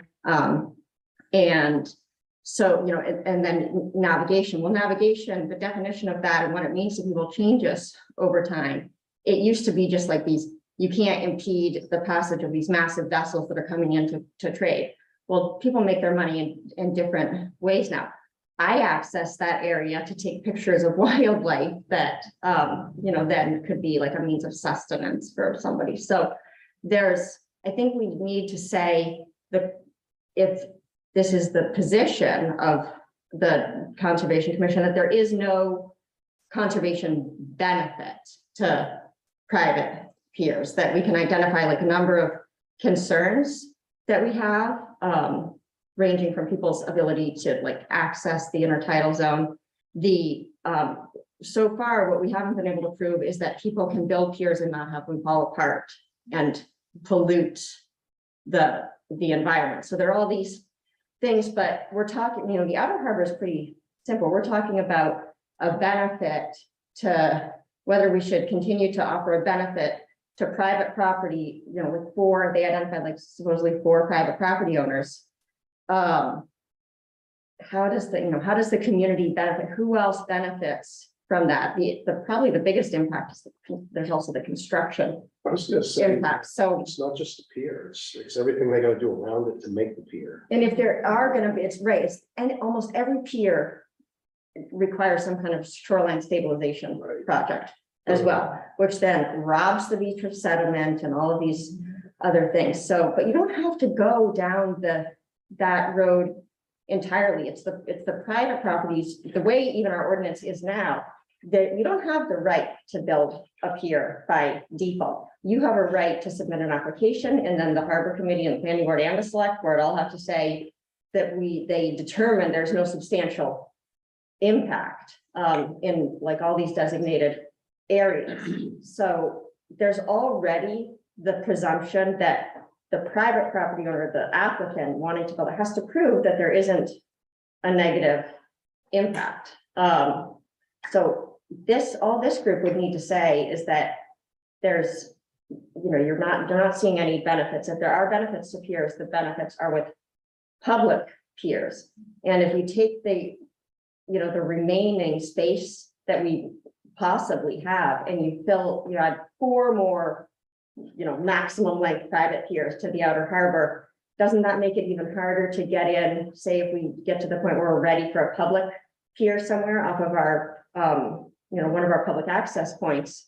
It's gonna make a crowded harbor even more crowded. Shouldn't we be studying the issue more, seeing what sea level rise does, and making sure that we reserve any more pier space for some eventual public pier? Because normally they'll say, oh, well, we're not gonna, no, the town's not ready to invest right now in a public pier off of Harbor Road or whatever, but how many times have we given away the ability to do something? We gave away all of Sherman's Point for like $1,000 one time, because the town didn't need any more parks. But so anyway, you don't have to prove that, that there's a negative impact of piers. So could we, I guess we could say, we could say a simple 1 page, or we could take Rebecca's, thing and we could write it. We could obviously accompany it with that, but we could say something like, we as a committee, obviously will agree or not disagree. Maybe this is next meeting's agenda. But we believe that there are no conservation or public use benefits to new pier construction. And I'm thinking conservation as in ecological perspective, and I'm thinking public as in the public use of navigating, mooring displacement, and then we don't need to quantify what that is. Is that what I'm hearing? We don't need to say, well, there's X amount of moorings and there's Y amount on the wait list, and this pier would take away this many more, and so we don't need to get into that. I mean, you can do it all. There's a really good argument to be made for the fact that with sea level rise, this is going to make an area in the harbor that wasn't appropriate for moorings before, actually usable for moorings. So you can go as far as you want. It might be something that, a subcommittee of this group could just get together and kick around some language. It can be very, very simple is what I'm saying. If the only thing that everybody agrees on is that there's no benefit to them, there's no conservation benefit, or there's no whatever, and that you think really that people should be allowed to vote on this first, or any range of positions is acceptable. But the more substantive and compelling and thoughtful we can make our position as a board, the more credibility we'll have, the harder it will be to disagree with it, and the better chance we have of making, putting a stake in the ground, right? I mean, Right. I agree with you, Allison, but I think we need to put some gray matter into a position that really stands out, and people say, boy, these guys they got a good point here. Right. Because it definitely needs to be with conservation values in mind. Yeah, Believe and with me, I think aesthetics right. have their place by all means, and that conservation overlaps with that a great deal. But we have to make sure that this business of it crosses the intertidal zone, which is owned by whatever, the reality of it is the purpose of the pier is to get it out past the intertidal zone, so you can get your boat in the low water. You can have some water to work with, and that's no longer the property owner's property. That's right. So that makes it even more compelling. Say that this isn't an intertidal zone issue. This is to get past the intertidal. Right. I think it's a deep water. You're in enough water to have a mooring or a boat. Yeah, and that's why with every application, they have to quantify how much of that space they're taking up. So this last one, they said, 783 square feet. So that's okay. The process is stringent now. The application process is extraordinarily stringent. It's not a slam dunk that you'd get one before left could even get one. No, because it all comes, in the past, the Harbor Committee was much more, it all comes down to your interpretation of substantial impact. Yep. And that changes to me. Is one mooring being displaced a substantial impact? Yes, in a harbor with as much demand as ours. So there are a lot of different, would probably just start by looking at the reasons the Harbor Committee before said no, but, there are reasons why you can't build a permanent private pier on McGonagall Lake right now. That's already not allowed. You Right. can have seasonal floats and all of that. But I guess it's like the ocean's bigger, so. That's a good point about bringing up past decisions of why they didn't do it. They shut that down, or, Yeah, I'm they not did. saying that we as a conservation commission and historical context and all things can't put that forth to the planning board or the select board, but I can just say from, if we're gonna, use anything that's tied to the harbor committee, they would definitely, they were like, that was the past, it's a new Oh, committee. so they don't want to look at past. They didn't care. past precedents. They made it very clear that they were, they did not care. But that doesn't mean that it isn't, the harbor committee, they That was one thing that I walked away with that meeting. Wow, that's amazing. They were like- You want to at least look at what other people's decisions. They were like, no, not interested. The That past was is past. precedence. Right, that's where I was. That's what it is legally. Well, I said, well, there was a reason that then they're like, it doesn't matter, it's the past, it didn't happen, and we're talking about it now. Right. I mean, I think we should be asking them, Well, like, really, well, why we should elect them? Why is this a good thing for Camden? It's really very simple, like, why are more piers a good thing for Camden? That, what I can come up with is a little bit of increased tax revenue. That's actually it. Um, Not much. so, but why else are they a good, that's, when we let people do things, there's usually a, when it's just telling somebody, when you tell somebody they can't paint their house purple, you have to come up with a reason why it hurts other people if they paint their house purple. But when you're doing something in shared public space, the burden of proof should be on the person that wants, the benefit, the special access. Correct. So, I mean, like, for instance, why would people, the planning board and harbor committee and the select board, was everyone that like approves a pier? Why would they think taking up 750 square feet of public property, public harbor space is not a problem? I mean, because they don't use that space, I guess, different. they might, Their but boat's on the other side of the harbor. other people might be wanting to use it. But There's it's no not for the same reason that my mailbox is in the public right of way and everybody's like, well, it's okay, Allison has her mailbox there. It's, it's not really hurting anybody and she needs to get her mail. But it's because it was deemed so insignificant at one point. Oh, it's just this low water area where you can't even float a boat for the most part. It just wasn't seen as, You think it really kind of depends on where people are coming from in terms of their place in the world. So if I'm on the committee, if you have a bunch of people on the committee and they're all people that probably have ownership of property rights or are associated with businesses that are using those rights, they're gonna be promoting those. When, there's probably not a lot of people that are probably have different viewpoints that are on that board, so it seems like it's kind of skewed more towards that. Well, no, I mean, there were many people that it was not a majority, it was not a unanimous decision. Oh, well, that's good. I mean, when there's other people. Yeah, there was one that abstained from everything and two that didn't vote yes, and didn't vote no. They didn't raise their hands. They didn't say yes. So Mhm. it was not a unanimous decision. Just from and again, they're just providing recommendations. They're not just the like end all us, be all. they're Like, just- we're just Yeah. having hopefully intelligent conversation and trying to put the best foot forward. But she, in but this case, Allison's best right. I management mean, practices. how can you say, where's the benefit? Like you Right. said, I mean, that's a hard kind of a hard sell, Isn't really. the benefit though to the people who bought the property with the assumption that they were gonna be able to do that? I The mean. first three That's letters what of the assumption assumption, the benefit. they shouldn't have had that assumption. they don't, because, but that's what I think needs to be corrected. Yeah. Because they say, oh, these people bought this. I hear that all the time. They bought this. I'm not saying I agree with this. Right, I'm no, just saying, no, I bought my property and You there have a- was no law against this when I bought it, so I assume I can do this. But And I you know can't- there's a rigorous process I gotta go through. First three letters of assume. But so that's where I would think we would correct it.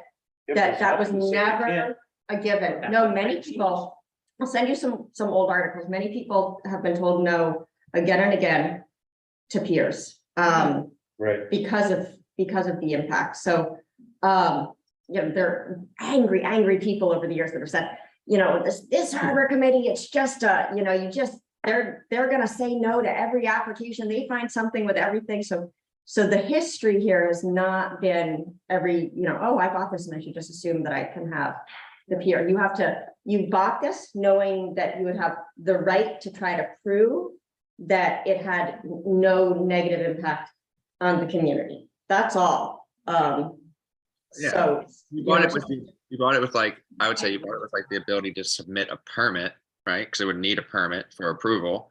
So you're still requesting approval and things can change like, and so an example in a, different scenario, but in a similar summer destination, pools on Nantucket, pools in town property were banned. And, they didn't want,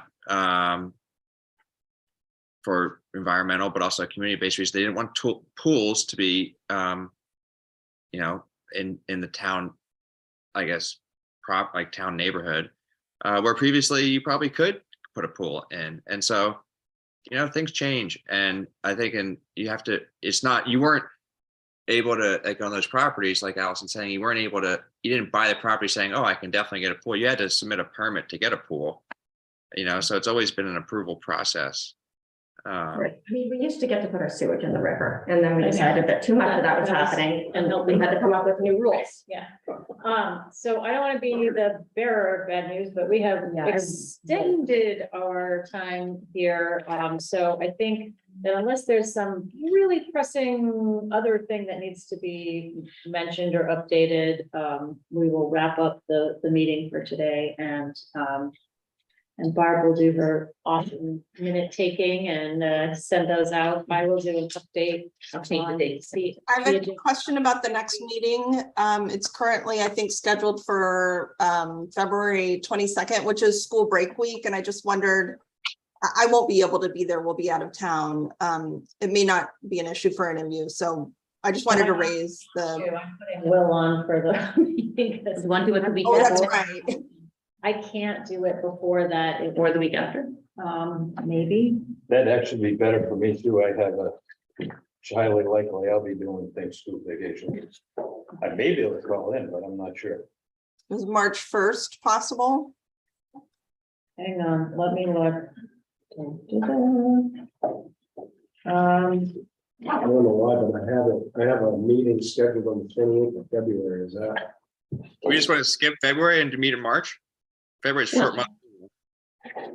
Well, we can just move it to February. Oh, okay, so you guys, so the only thing I was gonna bring up is that the Springbrook project is under planning board review. Have you guys talked about that at all? No, We didn't I actually wanted talk about it. We I thought, okay, peripherally outside of the meeting talked about it. so that is something that everybody should probably look at. Where is the road to this place? They had a site visit, right? But then they moved the site visit. Like did they Yeah, I can reschedule send you that? guys information about it, I but watched, I watched it, the presentation on the select board. Oh, you I did? couldn't figure out exactly where So on Route 1 it was. tie that up, Something is something happening with that we personally, if not as a committee, should be. so providing they had comments the to? state visit. I missed it because I was in Florida. And I think Jeremy said they're looking at their March meeting probably to be bringing back detailed plans. Okay, so The we have planning board will hold. a little. Well, so could we meet March 1st and then 29th? That's a fairly regular schedule still. I don't know about skipping an entire month, being off for 2 months, but I do March 1st. I can actually do March 1st. So we're gonna bump it to March 1st and double check with Start with you, Will. Janice. Yeah, it works. Same time, 12 to 2. All right, well, you're stuck with me then, because I can make that one. thank you. All right, I'll forward you maybe you guys probably didn't get the planning board packet for you'll see exactly where it is, Barb. Nobody has to look at this. No, It's just- Eventually in my dream world sometime, the conservation commission would review these. I can't tell from the neighboring properties, I don't know those people, where, if you're driving down Route 1, where. It's like right after the Springbrook Bridge culvert kind of thing that goes, you're going out of town for Belfast and goes way Springbrook down. Road is on the right, and you go down the hill. Springbrook Street. Is there? All right, so we've agreed that March 1st and Yep. then we'll do March 29th so that we have a 4-week break and we'll kind of resume the 4th Wednesday after that. So I can update Janice as well, so that she can update the website and all other public. March basic 1st. versions. Okay, March 1st and then March 29th. Thank you, everybody. Thank you. We will Thank you. consider this Meeting adjourned. So that's that workshop for resilient infrastructure workshop. Thanks. that Thank you.